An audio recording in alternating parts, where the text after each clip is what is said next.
कौशाम्बी जिला के नगर पंचायत सराय Akil Patel inter college में उत्तर प्रदेश के उप मुख्यमंत्री केशव प्रसाद मौर्य जनसभा के संबोधन में सपा बसपा व कांग्रेस पर जमकर प्रहार किया। उन्होंने कहा, इंडिया गठबंधन का एक ही लक्ष्य है, प्रधानमंत्री नरेंद्र मोदी को कुर्सी से हटाना। जब जनता नहीं चाहती तो क्या राहुल और अखिलेश प्रधानमंत्री की कुर्सी से नरेंद्र मोदी को हटा पाएंगे। डिप्टी सीएम ने कहा कि इंडिया गठबंधन गरीबों, पिछड़ों और दलितों की दुश्मन है। वह गरीबों के प्रधानमंत्री को कुर्सी से हटाना चाहती है। इंडिया गठबंधन के वोट बैंक बांग्लादेशी घुसपैठिए हैं। माफिया मुख्तार अंसारी की मौत पर फातिहा 300 किलोमीटर पढ़ने जाते हैं, वहीं बाबू कल्याण सिंह जी को श्रद्धा सुमन भी अर्पित करने नहीं गए। ये लोग गरीबों का खून चूसते हैं। हम लोग किसी कारण से 2022 में तीनों सीट पर हार गए हैं, लेकिन अब जनता जाग गई है। 2024 के चुनाव में ऐसा नहीं होगा। इसके लिए आप लोग अधिक से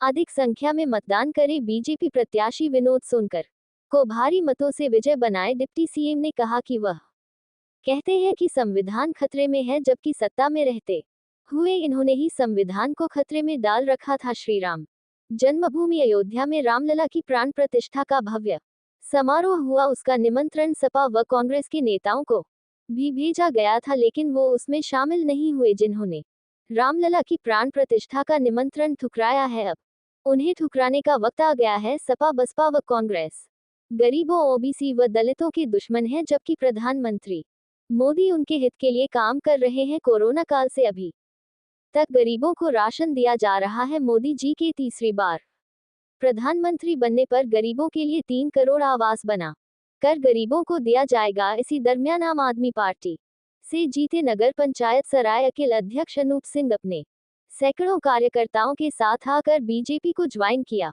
और भरोसा दिलाया कि हम सब लोग मिलकर मोदी जी प्रधान मंत्री बनाएंगे। इस दौरान जिला अध्यक्ष धर्मराज मौर्य, संजय गुप्ता, लाल बहादुर, वीरेंद्र, फौजी चंद्र, बली सिंह पटेल, खड़क सिंह पटेल, धर्मेंद्र पांडे, चेयरमैन अनूप सिंह, कुक्कू सिंह, राकेश कुमार पांडे, चक्रेश मिश्रा, जय सिंह, उमाकांत पांडे, शिवदानी, विनोद सोनकर, द्रोण तिवारी, अशोक गोस्वामी, विजेंद्र नारायण मिश्र, गिरीश चंद्र पांडे, श्रीकांत तिवारी, दुर्गेश नंदन मिश्र, सुनीता देवी, पुष्पा देवी, संगम लाल मिश्र, विजय शास्त्री, उमाशंकर त्रिपाठी सहित भारतीय जनता पार्टी के कार्यकर्ता एवं अन्य हजारों की संख्या में आम जनमानस उपस्थित रहा। देखते रहिए voice of Hindustan news channel से संजीव कुमार चौरसिया की रिपोर्ट।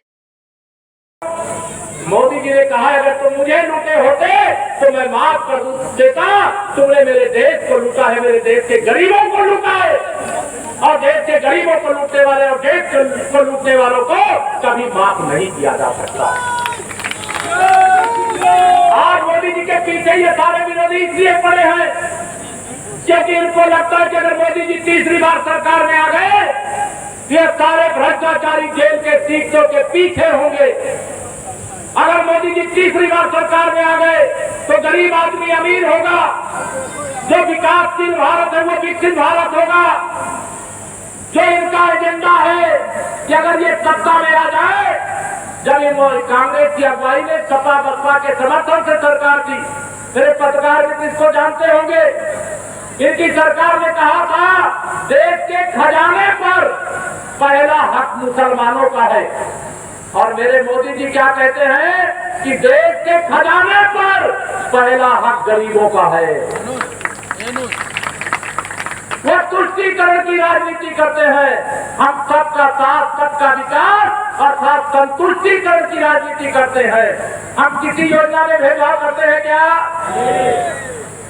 सपा बसपा की सरकार ने, बताओ सरायकेल वालों, कौशाम्बी वालों, कई घंटा बिजली आती थी, याद है? आज कितने घंटे आती है? सपा बसपा की सरकार में बिजली आती नहीं थी और भाजपा की सरकार में बिजली जाती नहीं है। सपा बसपा की सरकार में ट्रांसफार्मर जल जाए तो बिना रिश्वत दिए लगता था क्या? भाजपा की सरकार में ट्रांसफार्मर जल जाए तो विभाग के अधिकारी कर्मचारी स्वयं आते हैं, जला हुआ ट्रांसफार्मर उखाड़ कर ले जाते हैं और नया ट्रांसफार्मर लगा करके जाते। बताइए सही है कि नहीं सही है? सपा की सरकार में गुंडे अपराधी यही सरायकेल थाने में बैठ करके तमाम शरीफ लोगों के खिलाफ मुकदमे फर्जी लिखवाते थे। गुंडे अपराधी थाना, तहसील, ब्लॉक चलाते थे। आज बड़े बड़े गुंडे बिल में घुस गए, बताइए घुस गए कि नहीं घुस गए? ये गुंडागर्दी फिर वापस आनी चाहिए क्या? मैं आप सबसे ये विनती करने के लिए आया हूँ, 2024 का यह लोकसभा चुनाव 5 साल आगे बढ़ाने का नहीं है, देश को 100 साल आगे बढ़ाने का है। जम्मू कश्मीर से 370 हटी है कि नहीं हटी है? आजादी के अमृत काल तक इंतजार करना पड़ा। अगर आपने कमर का बटन न दबाया होता तो क्या 370 हट पाती क्या? दोनों हाथ में बताओ, हट पाती क्या? अगर आपने कमर का बटन न दबाया होता, मोदी जी को प्रधानमंत्री न बनाया होता, तो क्या अयोध्या में रामलला का भव्य मंदिर मिल पाता, भर पाता क्या? गरीबों को राशन मिल पाता क्या? गरीबों के घर बिजली लग पाती क्या? गांव गांव की सड़कें बन पाती क्या? जितनी बिजली आ रही उतनी आती क्या? ये भ्रष्टाचार पर जो लगाम लगाने का काम हुआ है अभी भी बहुत बाकी है, लेकिन उसका इलाज तो मोदी ही करेंगे ना। और मोदी जी को प्रधानमंत्री बनाना चाहते हो नहीं बनाना चाहते? दो हाथ में बता, बनाना चाहते हो नहीं बनाना चाहते? तो मोदी जी को प्रधानमंत्री बनाने के लिए, मोदी जी को प्रधानमंत्री बनाने के लिए आपको सीधा मोदी जी को वोट नहीं देना। मोदी जी प्रधानमंत्री तब बनेंगे जब विनोद सोनकर जी कौशाम्बी से सांसद बनेंगे। आप सबसे सराय की धरती से ये अपील करता हूं, होती है 10 साल हो गया सांसद रहते हुए, बहुत सारी भूल चूक होती होगी, और उन्होंने जब सार्वजनिक रूप से कहा कोई गलती हो माफ कर दीजिएगा, तो हम सब उदारता के साथ हाँ माफ करने का भी काम करते हैं ना। कोई भी गलती होगा जाइए सब कुछ भूल, याद रखिएगा नरेंद्र मोदी और कमल का छोड़। इसे मोदी जी को प्रधानमंत्री बनाने के लिए विनोद सोनकर जी को सांसद बनाना है, और विनोद जी को सांसद बनाने का इस बार रिकॉर्ड बनाना है। तैयार हो? तैयार हो? रिकॉर्ड क्या बनाना है इस बार रिकॉर्ड 400 पार का तो देश में बनाना है, लेकिन कौशाम्बी का ऐसा रिकॉर्ड बनाना है, इतने बड़े अंतर से जिताना है कि सपा की साइकिल पंचर नहीं करना है, उसके पुर्जे खोल करके भैया पैक करके यहाँ से पार्सल कर दीजिएगा अखिलेश यादव जी को और एक इंद्रजीत सरोज जी को। कर दोगे? कर दोगे? ये आपको जिम्मेदारी दे करके जा रहा हूँ। मोदी जी ने कहा सरायकेल में जाइएगा, मेरा सबको प्रणाम और जय श्रीराम कह दीजिएगा, सबको प्रणाम जय श्रीराम। और उन्होंने एक बात और कही है, एक बात और कही, बता दो जो बताया है करोगे? मोदी जी ने कहा है कि आपने 300 से ज्यादा कमल खिलाए और मुझे प्रधानमंत्री बनाया। कब 300 से ज्यादा कमल खिले? जब सपा बसपा का गठबंधन था तब खिला, और प्रधानमंत्री बनाया तो 370 हटा दिया। अब आपके परिश्रम की पराकाष्ठा की जरूरत है। 5 दिन का जो समय बचा है ये पूरी तरह से राष्ट्र के लिए समर्पित कर दो, पार्टी के लिए समर्पित कर दो।